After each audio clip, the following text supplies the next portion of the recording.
தமிழ் அரசாங்கத்துக்கு நன்றிபூர்வமான வணக்கத்தை சொல்லிட்டு எங்களோட உண்மையான கருத்தை சொல்கிறோம். நாங்கள் உண்மையாக ஏழையாக இருக்கப்பட்ட ஒரு வறுமையான குடும்ப கோட்டை தான்.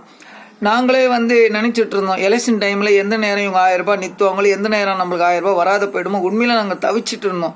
அது உண்மையான எண்ணத்தை எங்க உள்ள இருக்கிறத அது உறுதிய சூரியன் எப்படி பிரகாசமா அது அப்படி ஒளிக்காட்டப்படுமோ அந்த மாதிரி உங்களோட செயல் இப்போ அந்த ஏழைங்களுக்கு செயல்பட்டது. பல பேர் பல குற்றங்களை சொன்னாலும் உண்மையான நிலைகள் நீங்க புரிஞ்சு இந்த ஏழைங்களுக்கு இந்த பணத்தை வழங்கி இருக்கிறீங்கன்னா அது உண்மையான இந்த அரசுக்கு கிடைச்ச ஒரு மிக மிக ஒரு சாதனை வெற்றி தான் சொல்ல முடியும்.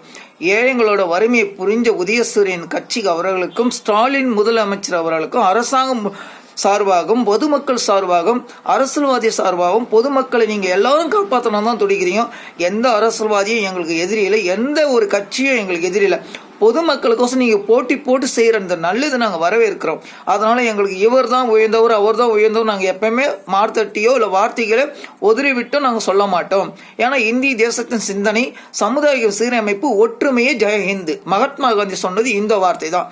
கொள்கையோடு அன்போட இந்த வாழ்க்கையை நினைக்கிறவங்க தான் இந்த நாட்டையோட தேசத்தையும் மக்களையும் காப்பாற்ற முடியும். சும்மா நம்ம ஏதோ ஒண்ணு நினைச்சுக்கணும் இவங்க தான் உயர்ந்தவங்க அவங்க தான் உயர்ந்தவங்க சொல்லக்கூடாது. இன்னைக்கு நாட்டு இருக்கிற வறுமையெல்லாம் எப்படி ஒரு தமிழ் அரசாங்கம் பொறுக்கப்படுது, அதுதான் நம்ம அதுல இருந்து மீண்டும் வரணும். இன்னைக்கு குடிக்கிறவங்களோட தப்புன்னு பாட்டிலே போட்டு வச்சுது, அது தெரிஞ்சு குடிக்கிறது அப்படி தவறு பண்றது யாரு? பொதுமக்கள் தானே.